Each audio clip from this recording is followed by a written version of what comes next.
Baik, sebelum pembelajaran hari ini dimulai, maka baiknya kita berdoa dulu. Berdoa dimulai. Doa selesai. Beri salam. Assalamualaikum warahmatullahi wabarakatuh. Waalaikumsalam warahmatullahi wabarakatuh. Nah, teman-teman, sebelum kita masuk pada materi hari ini, apakah masih ada yang ingat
Kelompok 2 membahas aspek ekonomi, kelompok 3 membahas aspek keagamaan, dan kelompok 4 membahas aspek pendidikan.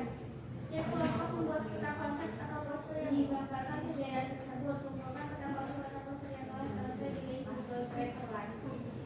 Terakhir, setiap kelompok memaparkan hasil penelusuran dan kreasinya untuk dikemukakan di depan kelas. Nah, baik. Begitu ya teman-teman. Jadi sekarang tugasnya adalah manfaatkan gadget kalian, manfaatkan handphone kalian untuk mencari informasi tentang Bani Umayyah, gitu, tentang kemajuan peradaban Islam pada masa Bani Umayyah di Damaskus. Nah, ini kelompok pertama terdiri dari Sabdo, Yulia, sama Firna. Terus kedua Zaki sama Zakia.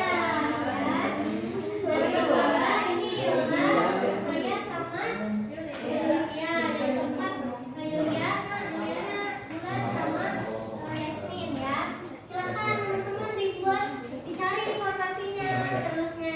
Ya namanya boleh ganti-gantian diisi ya.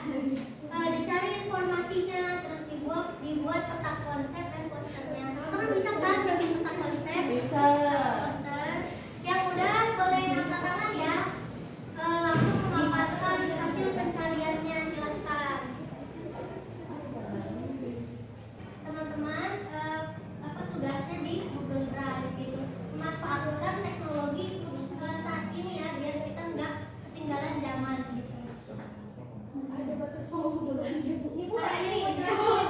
Ya silakan. Silakan. Di sini. Ya, duduk aja dulu. Nanti sempat berdiri. Boleh. Teman-teman yang lain memperhatikan ya. Kemajuan Islam pada masa Bani Umayyah di Damaskus. Yang pertama ini kehidupan masyarakat pada masa ini dipengaruhi oleh Islam. Nah, fanatisme bangsa Arab dipandang efektif dalam membangun negara Islam. Bangsa Arab menjadi bagian dari bangsa itu Apa? Emot?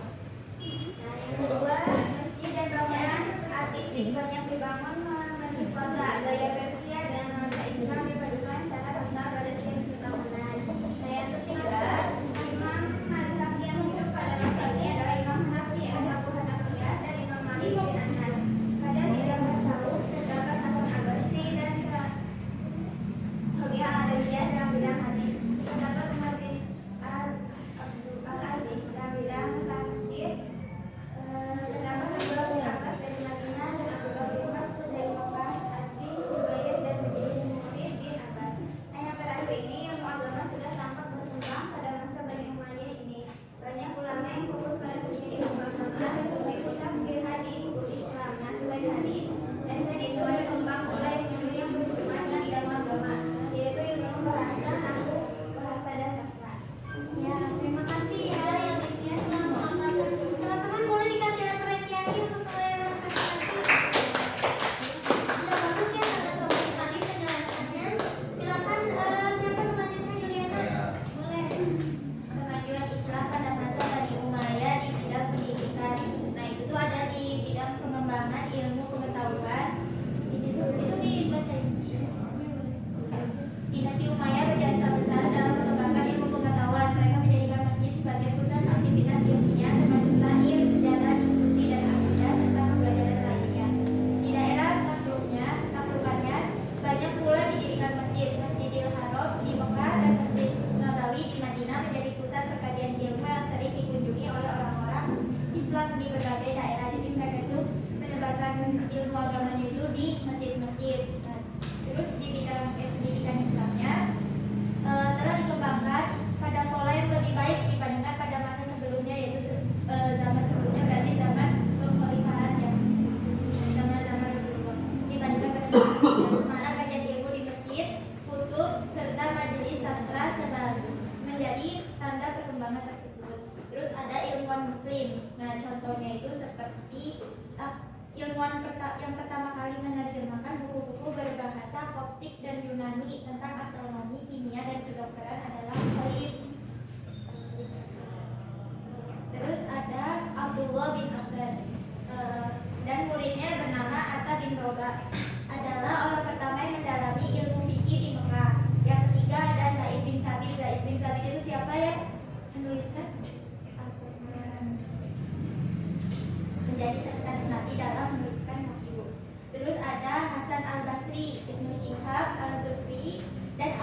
bin Mas'ud adalah tokoh otoritatif dalam bidang hadis. Adapun ahli hadis dari Kufah adalah Amir bin Syarahil al-Syafi'i. Terus yang kelima ada Al-Aqtal, dikenal sebagai penyair istana pada masa Abdul Al-Malik. Penyair favorit pada masa Umar bin Abdul Aziz adalah Jalil Jalil terkenal dengan lirik cinta, dan Umar bin Abu Robi'ah dikenal sebagai sang penyair tentang cinta. Jadi dua-duanya penyair tentang cinta. Satu. Ya boleh, silakan kelompok 1. Oke. Kemajuan Islam pada masa Bani Umayyah tidak masuk dalam bidang pemerintahan. Wilayah kekuasaannya itu sangat luas dan terbagi pada beberapa provinsi yang dipimpin oleh gubernur atau wali atau amir yang diangkat oleh khalifah. Nah, beberapa orang khatib atau sekretaris mendampingi gubernur, seorang hajib atau pengawal dan kepala rumah tangga istana, dan pejabat-pejabat lainnya.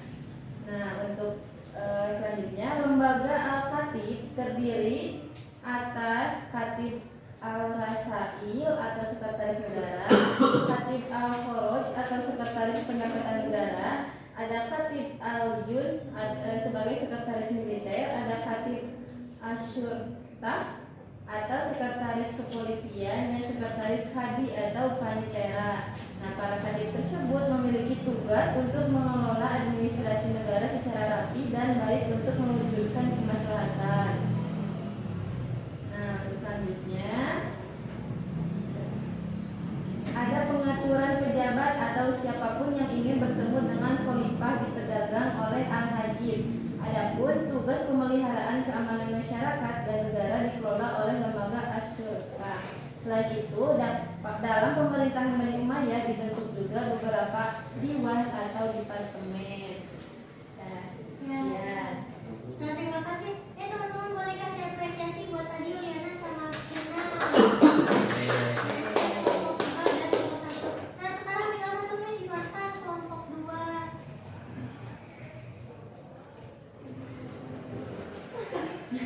Ya, bisa.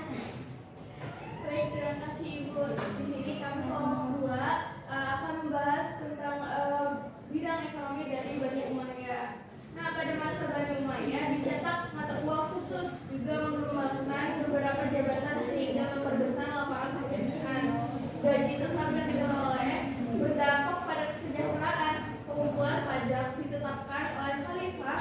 Misalnya pada zaman Muawiyah bin Abu Sufyan ditetapkan 2,5% pajak dari pendapatan. Nah, hal ini hampir sama dengan zakat penghasilan pada masa sekarang. Lalu ekonomi diperbaiki pada masa awal pendirian dinasti ini. Kondisi ini tidak secara langsung berdampak luas pada sektor ekonomi. Penataan hukum dipengaruhi oleh pemberian gaji dari Bait al-Mal kepada hadi dan dapat memutuskan satu perkara dengan leluasa, termasuk menindak negara yang melakukan kriminal. Terus selanjutnya ada perekonomian dibangun menjadi salah satu pilar utama di zaman Bani Umayyah. Ekonomi dapat ditumbuhkan. Ekonomi yang mapan mampu mendorong terbentuknya bangunan masyarakat muslim, khususnya pada aspek kerukunan antar umat beragama dan keragaman sosial masyarakat merupakan dampak dari wilayah kekuasaan yang luas. Hal ini terjadi pada aspek sosial, budaya, dan agama. Meskipun demikian, tatanan yang kokoh dan terbuka dapat ditingkatkan lebih berhasil bagi setiap masyarakat sesuai dengan perannya dalam pemerintahan. Terima kasih ya.